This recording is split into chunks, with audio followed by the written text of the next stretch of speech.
was a complete continuation of Part 1, and so was the Series 2 figures. Series 1 laid the groundwork for Jakks Pacific, but they're about to show the whole world that they're not a one-trick pony. Series 2's gonna show you they ain't no Italian chicken. Rocky 2. The toys continue. Hitting store shelves in late November of 2006, just in time for the December release of the long-awaited sequel in the franchise, Rocky Balboa.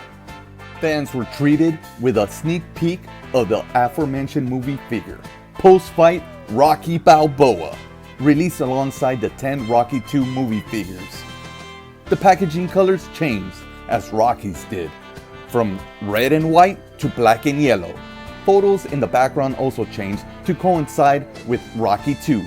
Another great change between Series 1 and Series 2 are the little pictures inserted in the box. Not only do they represent the character in the box, but also the scene. There was a second and third online exclusive figures, one of which bridges any gap between the movies and the series. Wheelchair Rocky.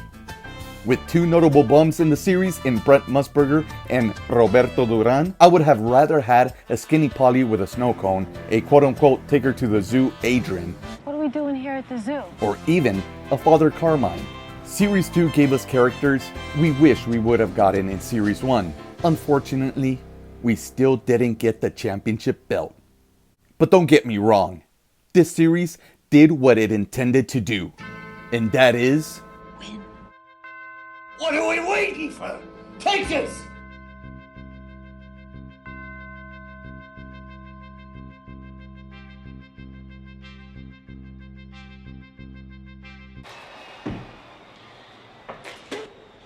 Micky Goldmill comes in the aesthetically beautiful Rocky Series 2 packaging, which makes the figure inside pop because of all the yellow. On the right corner, we've got a sticker inside saying Micky Goldmill, which is very nice because for Series 1, we had the same sticker, but it only said Mick. In the left bottom corner, we've got a picture of Mick, and unfortunately, it's a picture of Mick training Rocky, and not a picture of Mick that's depicted by the figure. On the back of the box, we've got the prototype image of Micky Goldmill, and we see how much the jacket has improved for retail. We also have a small little bio on the side, and at the bottom, all the figures in this series that you can collect. And even out of the box, Micky Goldmill looks fantastic, with small little changes from the Series 1, namely the shiny jacket and the different colored pants. This reflects not just Micky Goldmill, and look at that, that's really nice, but it also reflects Burgess Meredith very nicely. Although I gotta say, they could have done a better job at the paint application for his eye. But giving him a real cloth jacket, which looks again a lot better than the prototype image, this makes this figure great and a must-have for your collection. I'm saying it already. I was going to wait for the end of the video, but this is a must-have for your collection. And taking a close look at the head sculpt, it is a fantastic likeness, the same as Series 1. So why fix it if it ain't broken? But one thing I do notice is that he's missing the little earpiece or... I hear stupid things better. Now the Series 2 figure is basically the same figure as the Series 1, except for the updated jacket and the white pants. But clearly, everything is the same, even to the top of his little hat. Now since everything's the same, as I've already covered Series 1 Mick, since the Rocky figures borrowed a lot of the WWE figures, his body is also taken from WWE's Harvey Whippleman and his legs from WWE's Rey Mysterio.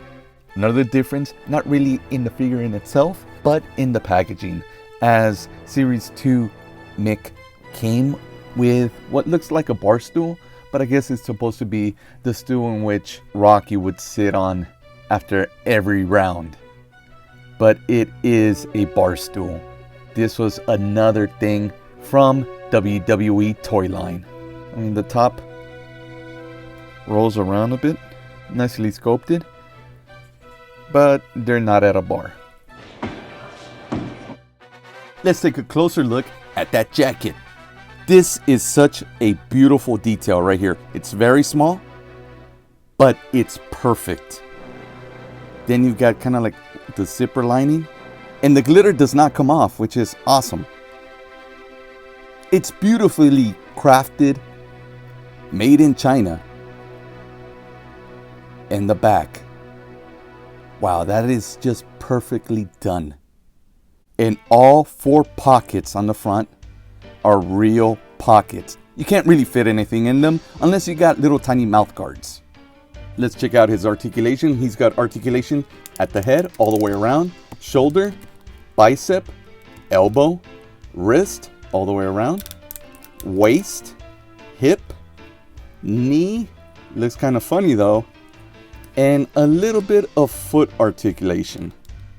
And without his jacket and hat, we see just how frail Mick looks next to other figures in this line, which makes perfect sense since Mick is supposed to be in his 70s. Even with his jacket on, he still looks smaller, and it's still movie accurate. I'm gonna break your head. You lost your brain or something. We gotta fight you. Remember that? Get dressed, will you?